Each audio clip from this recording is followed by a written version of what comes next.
यदि आपके शिव को कुछ भी सुनाई देता है, कुछ भी दिखाई देता है, तो वो एक भक्त की भक्ति है, एक भक्त की भक्ति की पुकार है। हाँ, यदि एक भक्त की इच्छा को पूर्ण करना मेरे वश में है तो मैं उसे अवश्य पूर्ण करूंगा। परंतु हाँ, यदि वो वर आपके लिए आशीर्वाद होगा या अभिश्राप, ये तो आपके मन की दशा, समय और परिस्थिति की दिशा जाने। भक्त ईश्वर और असुर हमने बनाए। अग्नि, जल, वायु, सबका प्रभाव सबके लिए एक समान है और अंतर करने वाले हम कौन होते हैं? कोई भी नहीं। स्मरण रहे, जब भी संकट समक्ष हो तब समाधान खोजे, दोष नहीं।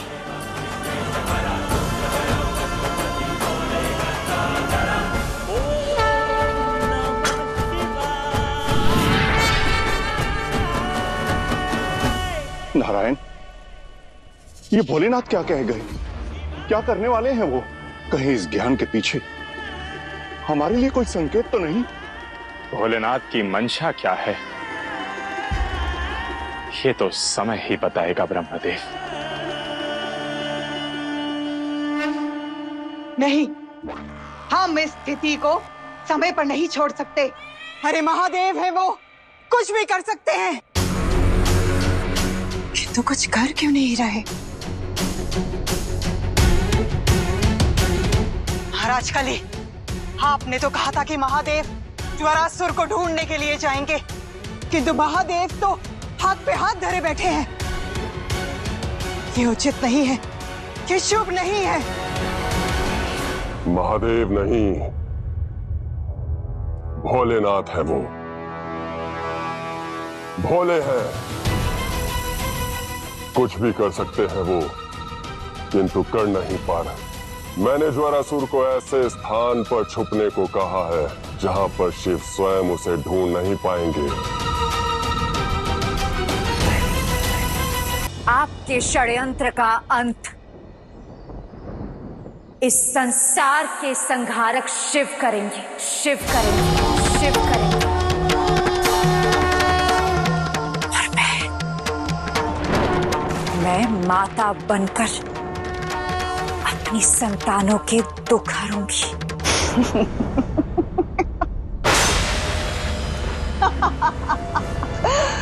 किंतु पार्वती, इस समय तो पासा उल्टा पड़ा है ना। तुम्हारी ही संतानें तुम्हें, अपनी माता को अपने आप से दूर करना चाहती हैं। तुम्हारी संतानें आदि शक्ति की शक्ति को संकट समझ रही है पार्वती।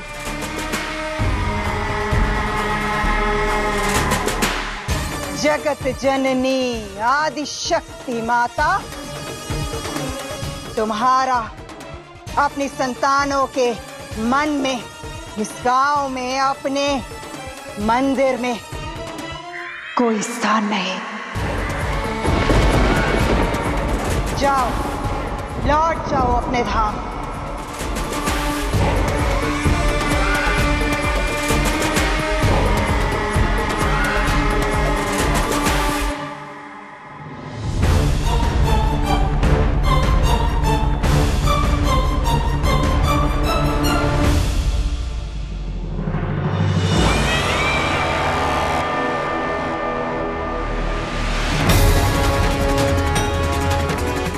यदि तुम्हारी अपनी संतान होती तब तुम्हें हमारी इस पीड़ा का भान होता, इस अनभिज्ञता का ज्ञात होता तुम्हें।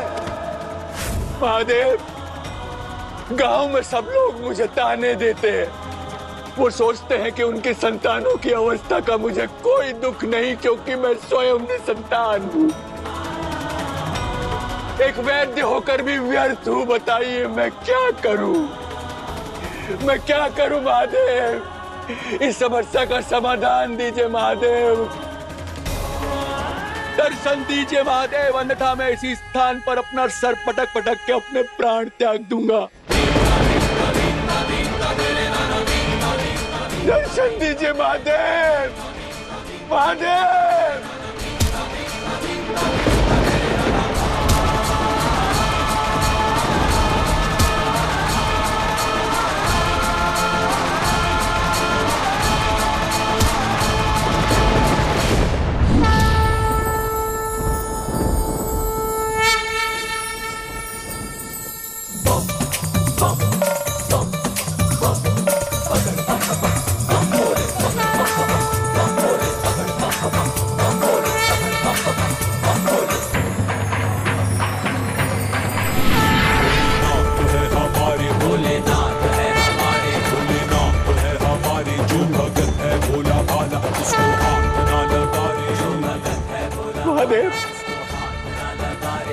भोले है हमारे साथ, भोलों के भी ये है नाम, भोलों को जिसने तड़पाया उसको तो ये पकड़ पकड़ के भोले पकड़ भोले पकड़ भोले पकड़। कहो वैश्वानंद, क्या चाहते हो?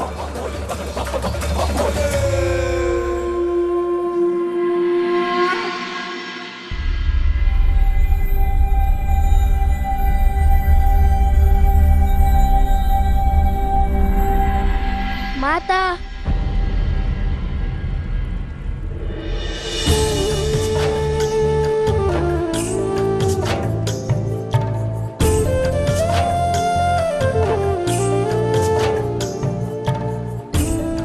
तुम ठीक हो पुत्र? तुम्हारा ज्वर तो उतर गया। किसने किया तुम्हारा उपचार?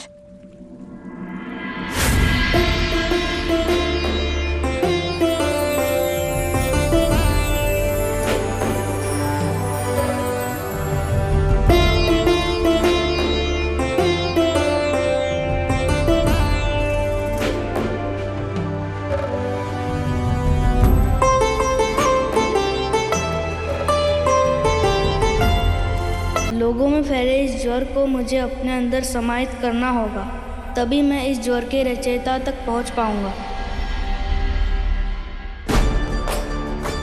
लाइए इसे मैं पिरो देता हूँ। अरे अरे दूर हटो यहाँ से, मुझे भी मारोगे और स्वयं भी मरोगे। दो मेरी माला और जाओ यहाँ से बाहर। मैं आपको मारने नहीं, जीवन देने आया हूँ। तनिक जीवन की माला में प्रेम का मोती पिरो कर तो देखिए।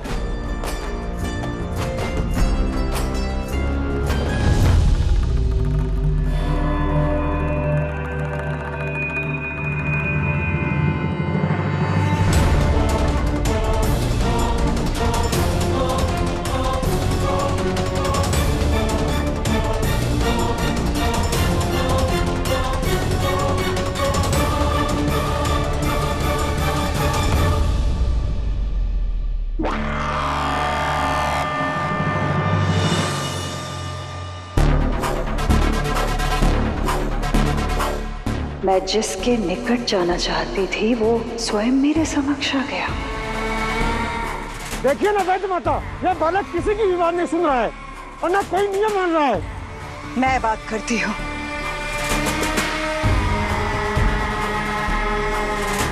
क्या नाम है तुम्हारा? दैत्य माता, मेरा नाम भोला है।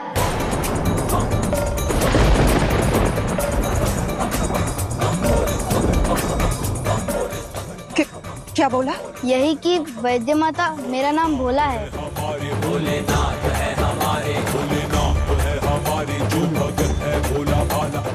तुम तो बहुत चतुर लगते हो, तो फिर गांव के नियम क्यों तोड़ रहे हो? पता है ना कितनी बड़ी महामारी फैली है। मैं भोला हूँ, बुद्धिहीन नहीं। सब जानता हूँ यहाँ क्या हो रहा है। क्या हो रहा है यहाँ? सब भयभीत है और कोई है जो ये भय फैला रहा है। वो सोचता है कि सबके मन में भय व्याप्त करने से उसका साम्राज्य बढ़ेगा। किंतु सत्य तो ये है कि भय ही स्वयं रोग बन जाता है, और जो उस भय को तोड़ दे उसे कोई नहीं तोड़ सकता।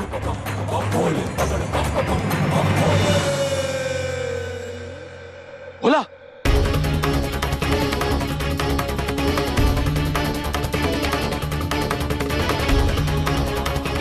अपने पुत्र की उद्दंडता के लिए मैं आप सभी से क्षमा प्रार्थी हूं। मैं इसे समझाऊंगा। तुम्हारा पुत्र हम सबको रोगी बना देगा। समझाओ इसे, अन्यथा हम समझाने में उतर आएंगे तो अच्छा नहीं होगा। वैसे ही जो फैल सकता है उसे रोकना संभव नहीं। रोग से दूर भागेंगे तो वो बढ़ता जाएगा, किंतु उसका सामना करेंगे तो भय भी टूटेगा और रोग भी। मृत्यु से पहले जीवन को पहचानना आवश्यक है बंधु। ज्वर तो इस बात का संकेत है कि ये शरीर अभी जीवित है, और भय में जीने वाले तो जीते जी मृत समान है। मृत्यु के भय को जय करो और मृत्युंजय बन जाओ, मृत्युंजय बन जाओ, मृत्युंजय बन जाओ।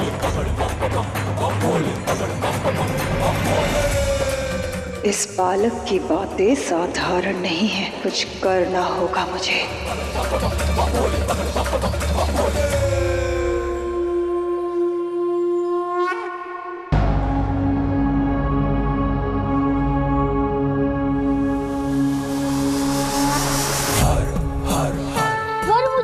मत आओ मेरे पास, छोड़ दो मुझे।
माता देखिए, मैं भी ठीक हो गया। हाँ पिताश्री, मेरा ज्वर ठीक हो गया।